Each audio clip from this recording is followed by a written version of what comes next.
Hello दोस्तों। आज हम बहुपद के मासा और लासा के बारे में बात करेंगे। यहाँ पे क्वेश्चन दिया गया है 16x² y² तथा 48x4 जेड का मासा व लासा ज्ञात कीजिए। अब मासा क्या होता है? महत्तम समापवर्तक।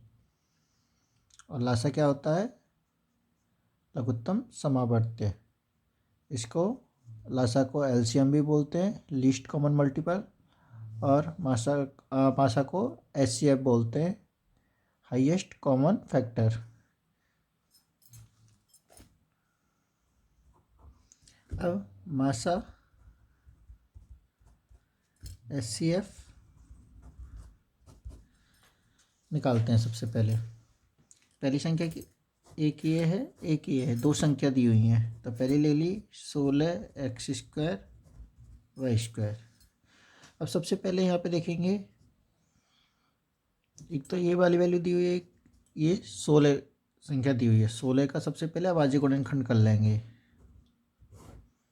सबसे पहले डिविजिबिलिटी से देखेंगे, एंड में 6 आ रहा है तो 2 का डिवाइड जाएगा, 8 आ रहा है 2 का जाएगा, 4 आ रहा है 2 का जाएगा। तो कितना हो गया? 2 × 2 × 2 × 2 = 16।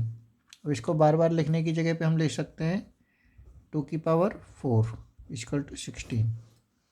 ठीक है, तो 16 की जगह पे हम क्या लिख सकते हैं? 2⁴। और आगे क्या दिया हुआ है? x² y²। अब दूसरी वैल्यू क्या है? 48x4 Z.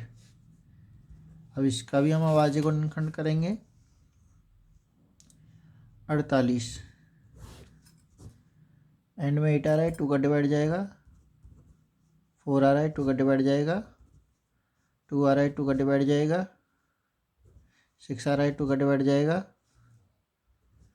3 आ रहा है 2 का डिवाइड नहीं जाएगा, अब 3 का जाएगा। तो इसका क्या हो गया? 2 × 2 × 2 × 2 × 3 = 48। तो इसको इस तरीके से लिख सकते हैं, 1 2 3 4, 4 हैं तो 2⁴ × 3 = 48।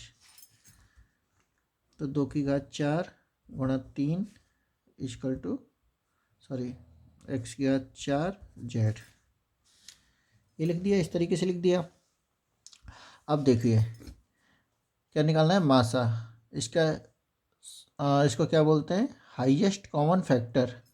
यानी इन दोनों में से सबसे ज़्यादा वैल्यू हो, जो कॉमन हो दोनों में, वो हमें लेना है।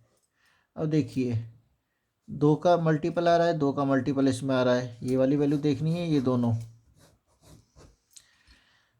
2⁴ 2⁴, दोनों में 2⁴ आ रहा है, तो इसको नीचे उतार लिया। दूसरा, अब इसमें 3 आ रहा है, यहाँ पे 3 नहीं है तो इसको कट कर दिया, इसको नहीं लेंगे। अब यहाँ पे x⁴ 2 आ रहा है, यहाँ पे x⁴ आ रहा है, लेकिन हमें कॉमन फैक्टर लेना है। तो ये इसके पास 4 हैं, इसके पास 2 हैं, तो इस 4 हैं तो मतलब 2 भी होगा इसके पास, तो 2 वाली घात लेनी है, x⁴ 2। अब यहाँ पे y है, यहाँ पे y नहीं है तो ये नहीं लेना है। यहाँ पे z है, लेकिन अब इसके पास z नहीं है तो z नहीं लेना है। तो मासा तो क्या होगा? ये। इसको किस तरीके से लिख सकते हैं? 2⁴ x², या ऐसा लिख सकते हैं 2⁴ किसके बराबर है? 16 के बराबर। तो 16x², ये तो इसका मासा हो गया। अब सपोज करो इसका लासा निकालना है। सपोज क्यों करना है? इसमें तो क्वेश्चन में पूछा ही है, लासा निकालना है। अब इसको बोलते हैं एलसीएम, लीस्ट कॉमन मल्टीपल। अब सबसे छोटा कॉमन मल्टीपल निकालना है, यानी जिसमें सभी का डिवाइड जाए। अब अभाज्य गुणनखंड करेंगे तो पहले वाले का अभाज्य गुणनखंड कितना आ रहा है? पहली वाली संख्या का कितना आ रहा था? इक्वेशन 1।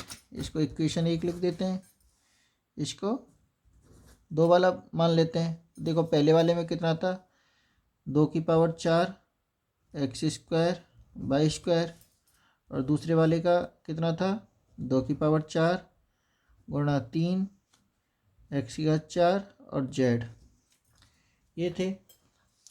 अब सबसे छोटा कॉमन मल्टीपल, 2 की पावर 4 आ गया, तो 2 की पावर 4।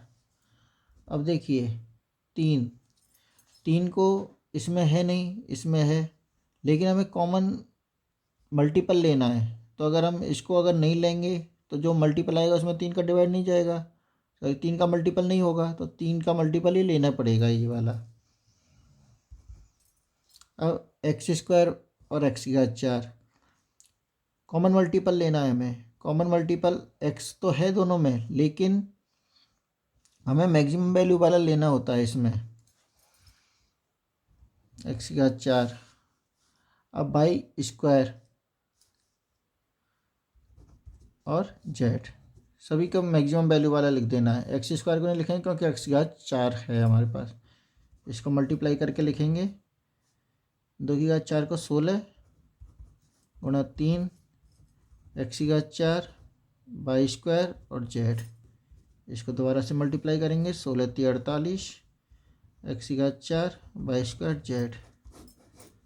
अब ये एक ऐसी संख्या है जिसमें इस संख्या का भी डिवाइड जा रहा है, इस संख्या का भी डिवाइड जा रहा है, मतलब ये संख्या इन दोनों संख्याओं की कॉमन मल्टीपल है। ठीक है।